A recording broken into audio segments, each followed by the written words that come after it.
आप सुन रहे हैं wisdom takes work, learn, apply, repeat.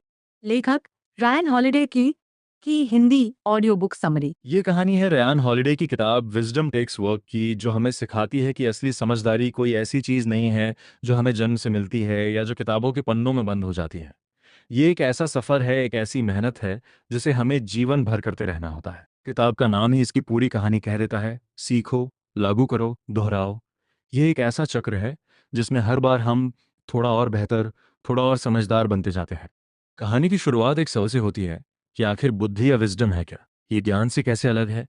हम सब जानते हैं कि ज्ञान यानी नॉलेज वो है जो हम किताबों से, स्कूलों से, दूसरों के अनुभवों से हासिल करते हैं।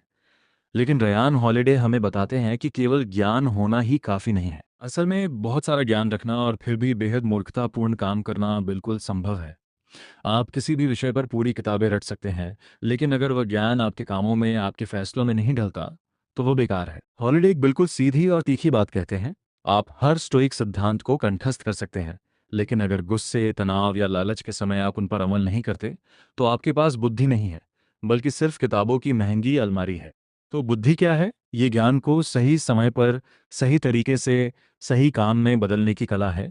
ये वह चीज़ है जो हमारे साहस को अंध साहस बनने से रोकती है, हमारे अनुशासन को क्रूरता में नहीं बदलने देती और हमारे न्याय के भाव को खोखले उपदेशों में नहीं बदलती। स्टोइक दर्शन में बुद्धि को सबसे बड़ा गुण माना गया है, जिसे बाकी सब गुणों की जननी कहा गया है, क्योंकि बिना बुद्धि के हम यह भी नहीं पहचान पाते कि हम किस चीज़ में साहस दिखा रहे हैं या क्या सही है। लेकिन यह बुद्धि हमें आसानी से नहीं मिलती। ये एक ऐसी मांसपेशी की तरह है जिसे लगातार कसरत करके मजबूत किया जाता है। ये कोई ऐसी मंजिल नहीं जहां पहुंचकर हम कह सकें, बस हो गया। असल में जैसे जैसे हम समझदार होते जाते हैं, वैसे वैसे हमें अपनी अज्ञानता का एहसास और भी गहरा होता जाता है। हॉलिडे इसके लिए गणित के असमटोट एसिम्पटोट का उदाहरण देते हैं। एक ऐसा वक्र जो एक रेखा के निकट तो बहुत आता है, लेकिन उसे कभी छू नहीं पाता। हम जीवन भर उस रेखा के करीब जाते रहते हैं, लेकिन कभी पूरी तरह नहीं पहुंचते। और यही तो इस यात्रा की खूबसूरती है। हमारे पास बढ़ने की असीम गुंजाइश होती है। इस यात्रा में सबसे पहला कदम है ज्ञान या सीखना। लेकिन यहाँ हॉलिडे एक बहुत ज़रूर बात कहते हैं, हमें सीखने का नज़रिया बदलना होगा। आजकल हम इंस्टाग्राम और फेसबुक पे स्टोइक कोट्स देखते हैं, मार्कस ऑरेलियस के विचारों वाली तस्वीरें शेयर करते हैं और लगता है कि हमने कुछ सीख लिया। लेकिन ये सिर्फ ज्ञान का एक नकली, सतही संस्करण है। असली सीखने के लिए हमें गहराई में जाना होगा, उन लोगों से सीखना होगा जो हमसे पहले आए हैं। हॉलिडे किताबों को अतीत के महानतम दिमागों के साथ बातचीत कहते हैं। एक अच्छी किताब पढ़ना सदियों पहले जी चुके किसी विचारक के साथ घंटों बातें करने जैसा है। ये हमें उनकी गलतियों से सीखने का मौका देती है, बिना उन गलतियों को खुद किए। लेकिन यहाँ भी एक जाल है, केवल किताबें पढ़ना, उन्हें जमा करना, खुद को पढ़ा लिखा कहलवाना। ये सब ज्ञान तो है, लेकिन बुद्धि तभी बनेगी जब हम इसे उतारेंगे, जब हम इस पर अमल करेंगे।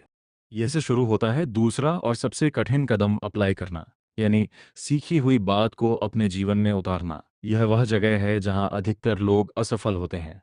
हम सब सिद्धांतों से सहमत होते हैं, लेकिन जब सोमवार सुबह आती है और असल जिंदगी की उलझनें हमारे सामने होती हैं, तो हम वही पुरानी गलतियां दोहराते हैं। क्यों? क्योंकि ज्ञान को क्रिया में बदलना एक मेहनत का काम है, और ये मेहनत बिल्कुल भी ग्लैमरस नहीं है। हॉलिडे इस अंतर को इम्प्लीमेंटेशन गैप कहते हैं।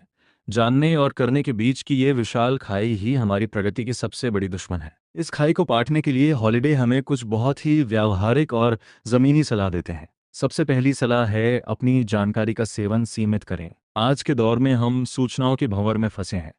हर समय news, social media, podcast, videos सब हमारा ध्यान खींच रहे हैं। लेकिन इस सब में ज़्यादातर चीज़ें सिर्फ शोर हैं, जिनका हमारे जीवन से कोई लेना देना नहीं है। ये शोर न केवल हमारा समय बर्बाद करता है, बल्कि हमारे दिमाग को उथला और अस्थिर बना देता है। एक बुद्धिमान व्यक्ति अपनी जानकारी के स्रोतों को लेकर बहुत चयनशील होता है। वह उन चीज़ों पर ध्यान देता है जो वास्तव में मायने रखती हैं, गहरी किताबें, अनुभवी लोगों की बातें, अपनी गलतियों का विश्लेषण। दूसरी महत्वपूर्ण बात है सुनना। हम सब बोलने में बहुत उस्ताद हैं, लेकिन सुनना हम में से अधिकतर नहीं जानते। सुनने का मतलब सिर्फ चुप रहना नहीं है, बल्कि दूसरे के नज़रिए को समझने की कोशिश करना है, बिना ये सोचे कि आगे हम क्या जवाब देंगे। जब हम वाकई सुनते हैं तो हमें नई बातें पता चलती हैं, हमारी अपनी धारणाएं चुनौती मिलती हैं, और हम अपनी गलतियों को देख पाते हैं। हॉलिडे हमें याद दिलाते हैं कि प्रकृति ने हमें दो कान और एक मुंह दिया है, शायद इसलिए कि हम दोगुना सुने और आधा बोलें। इस यात्रा में सबसे बड़ी रुकावट है हमारा अहंकार, ईगो। अहंकार ही वह चुपके से मार करने वाला हत्यारा है जो हमें यह विश्वास दिलाता है कि हम पहुंच गए, जबकि रास्ता अभी बाकी है। अहंकार हमें यह सोचने पर मजबूर करता है कि हम बहुत कुछ जानते हैं और दूसरों की बातें सुनने या अपनी गलतियां मानने की जरूरत नहीं है। यही वह जगह है जहां डनिंग क्रूगर इफेक्ट काम करता है। जो लोग कम जानते हैं वे अक्सर अपने आप को बहुत बुद्धिमान समझते हैं, और जो वास्तव में जानकार हैं वे अपनी अज्ञानता के प्रति अधिक जागरूक होते हैं। बुद्धि की पहली शर्त है विनम्रता, यह स्वीकार करना कि हम नहीं जानते। हॉलिडे एक प्राचीन लैटिन सूत्र उद्धृत करते हैं, ज्ञान को इस तरह अर्जित करो मानो तुम सदा जीवित रहोगे, लेकिन उस पर इस तरह अमल करो मानो कल मरने वाले हो। ये बहुत गहरी बात है। एक तरफ हमें जीवन भर सीखने की लत रखनी है और दूसरी तरफ हर पल को कीमती समझते हुए तुरंत कार्रवाई करनी है। आलस्य और टालमटोल बुद्धि के सबसे बड़े दुश्मन हैं। किताब में हॉलिडे कई ऐतिहासिक और समकालीन हस्तियों के उदाहरण देते हैं। मिशेल डी मॉन्टेन, जिन्होंने आत्मचिंतन और संदेह को अपना जीवन दर्शन बनाया। सेनेका, जिन्होंने अपने पत्रों में जीवन की जटिलताओं पर विचार किया। जॉन डीडियन, जिनकी लेखनी ने सच्चाई की तह तक जाने की कोशिश की। अब्राहम लिंकन, जिन्होंने अपनी विनम्रता और विरोधियों को सुनने की क्षमता से देश को एकजुट किया। ये सभी बुद्धिमान थे, लेकिन बुद्धि कोई जन्मजात गुण नहीं थी, बल्कि उन्होंने इसके लिए कड़ी मेहनत की। हॉलिडे उन लोगों के उदाहरण भी देते हैं जिनके पास अथाह ज्ञान और शक्ति थी, लेकिन बुद्धि की कमी के कारण वे भटक गए। वे आधुनिक युग के कुछ प्रतिभाशाली उद्यमियों और नेताओं का जिक्र करते हैं जिनकी महत्वाकांक्षा और आत्मविश्वास उनकी सबसे बड़ी कमजोरी बन गई। ये एक चेतावनी है कि ज्ञान और बुद्धि एक ही चीज नहीं है। एक और महत्वपूर्ण पहलू है गलतियां करने का साहस।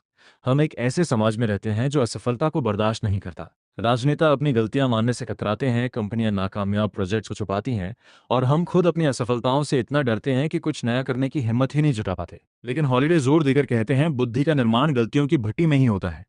जिसने कभी गलती नहीं की उसने कभी कुछ नया करने की कोशिश ही नहीं की। हमें विफलता को दुश्मन नहीं बल्कि शिक्षक मानना होगा। स्पेसएक्स कंपनी का उदाहरण देते हुए हॉलिडे बताते हैं कि कैसे उन्होंने रॉकेट लॉन्च करने में बार बार असफलता का सामना किया, लेकिन हर असफलता से सीखते हुए अंततः सफलता हासिल की।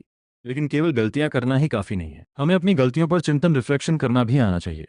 हॉलिडे एक प्राचीन स्टोइक प्रथा का जिक्र करते हैं, दिन के अंत में अपने कार्यों की समीक्षा करना। दिन में क्या अच्छा किया, क्या बुरा किया, क्या करना छोड़ देना चाहिए था। ये नियमित आत्म समीक्षा हमें अपनी गलतियों को दोहराने से रोकती है और हमारे ज्ञान को गहराई देती है। बुद्धि का एक और महत्वपूर्ण पहलू है नुएंस, यानी सूक्ष्मता से सोचना। आज का दौर चरमपंथी विचारों और कट्टर निष्ठा का है। हर मुद्दे को काला और सफेद में बांट दिया जाता है, लेकिन असल जिंदगी धूसर ग्रे रंगों से भरी है।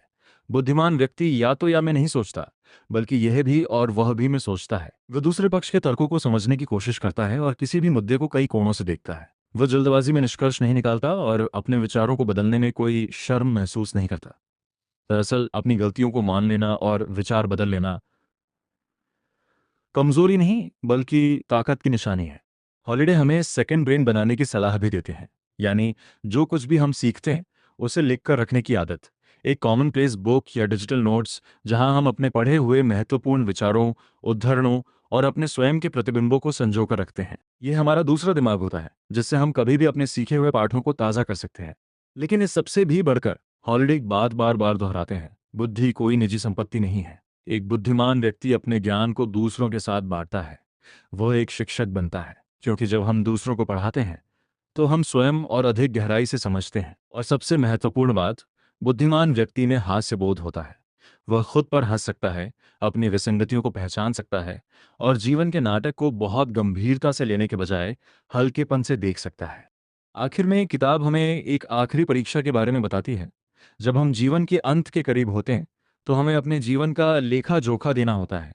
तब हमसे ये नहीं पूछा जाएगा कि हमने कितनी किताबें पढ़ी या कितना धन कमाया। हमसे पूछा जाएगा कि हम किस तरह के इंसान थे, हमने अपने ज्ञान का उपयोग किसके लिए किया, क्या हमने दुनिया को थोड़ा सा बेहतर बनाया। यही असली परीक्षा है, और ये परीक्षा पास करने के लिए हमें रोज मेहनत करनी होगी, सीखना होगा, लागू करना होगा और दोहराना होगा।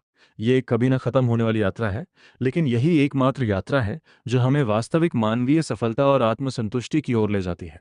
हॉलिडे की यह पुस्तक हमें एक सीधा, साफ और बेहद जरूरी संदेश देकर जाती है। बुद्धि का कोई शॉर्टकट नहीं है, कोई एप्लीकेशन नहीं है जिसे डाउनलोड करके आप समझदार बन जाएं।